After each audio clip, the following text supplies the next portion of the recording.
On today's video, we're going to be talking about my daily money making routine and how it's possible to get up to 1 mil an hour from it. This video is thanks to all the people that voted in my poll the other week. I think I'm going to do them more often, so be sure to look out for them in the future. I do need to go over a few important details before we start this one though. Money making routines are really impacted by what levels your character has and how many quests you've completed. I'm going to show you exactly what I do on my account, but also give you an estimation of what you might expect if you have a mid-level character. I'm also going to have links down below in the description of wiki pages and a few of my other videos because I've made guides on a lot of the stuff we're going to be talking about in this one. I'll throw some timestamps on the screen for you now, but I'll tell you we're going to start in just a second with some recommendations.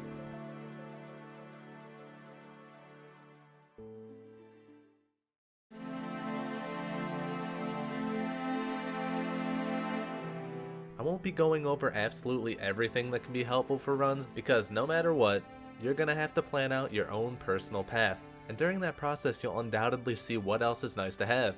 That being said, I will list some of the more important quests and levels to have. I think it's fairly obvious that farming and achievement diary daily collections play a big role in this video. While none of these activities are a secret by any means, I feel like people often overlook how all of them combined can equal above average profit in under an hour. I was pretty surprised by how much I was making after I calculated it out for the first time. By the way, this is 1 mil an hour net profit, not gross income. I'll go over all the numbers later though.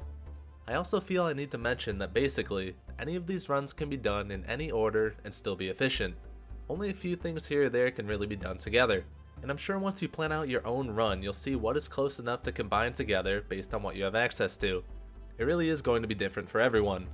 But right now, I think we can start talking about what the actual different parts of the run are.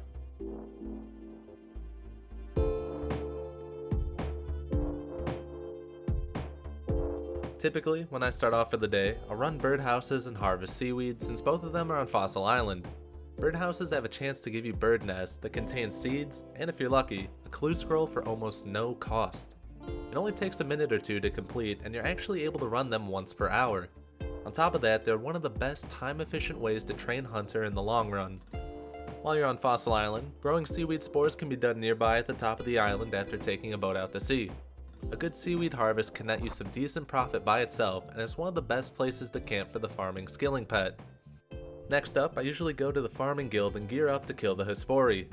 For those of you that don't know, it's a very easy demi-boss that has a chance to give you some decent loot and experience.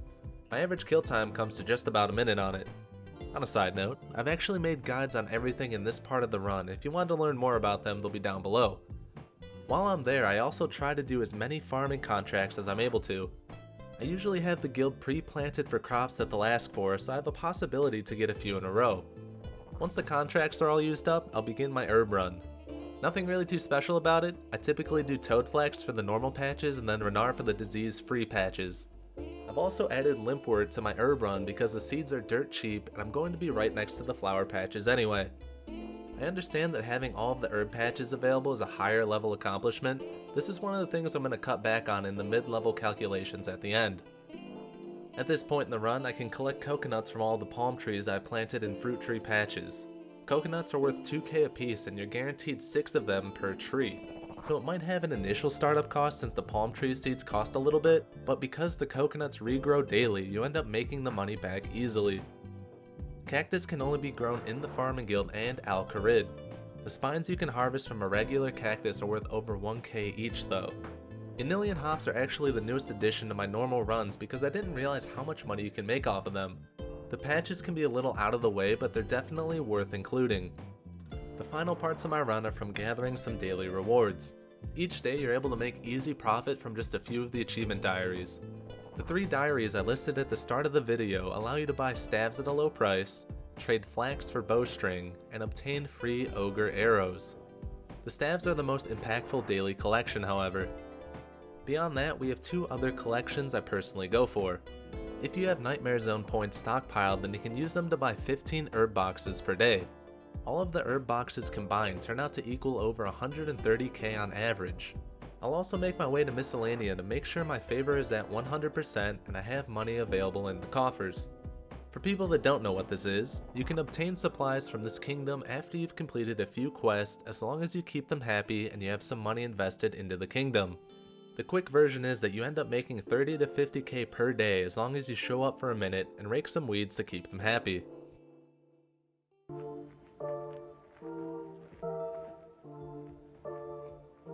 While I've done these runs many times, I've only just now tracked the statistics twice for the sake of this video. My first run was completed in 37 minutes for a gross profit of 1.1 mil. My second run was only 31 minutes with a gross profit that was also right around 1.1 mil. The thing is that about half of the parts of this run are pretty random. Some days you might get more and some days you're gonna make less. I just wish I had a better sample size to show you guys. At any rate, I can go over what supplies I spent my money on. I believe I was able to account for everything and I ended up spending 130k on provisions. You also spend money on the one-time purchases like palm tree seeds and combat gear for the Hespori, but I decided on not including that since it doesn't make sense to add them for a rerunnable moneymaker. So our net profit for both days was actually under 1 mil, but we didn't end up taking the entire hour, remember. This run actually ends up being 1.2 to 1.5 mil an hour, if calculated with these stats.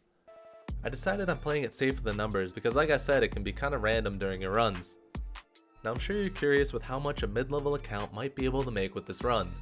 To make it more fair, I'll knock out 2 of the fruit tree patches, 3 of the herb patches, the Nightmare Zone herb boxes, and I'll assume you only have medium achievement diaries completed.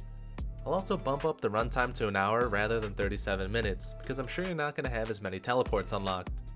With all of those handicaps, and using the wiki estimations for rewards, I can assume you'd make around 500k net profit from your run. I want to point out that a lot of the estimations don't have a chance to get that much lower if RNG isn't on your side, but a lot of them have a chance to get much more profitable with decent luck. A magic seed from a bird nest or a 12 plus Renar herb from a patch can easily increase profit by a lot. And above all else, this is just an estimation.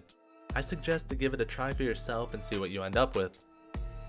I actually have one more secret moneymaker for those of you that stuck around this long. If you join my Discord, I do free weekly giveaways.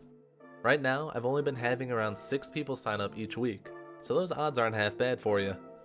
As always, if you have any questions about money making, or RuneScape in general, then feel free to ask me. I hope you liked the video, be on the lookout for more polls in the future, and I'll see you in the next one.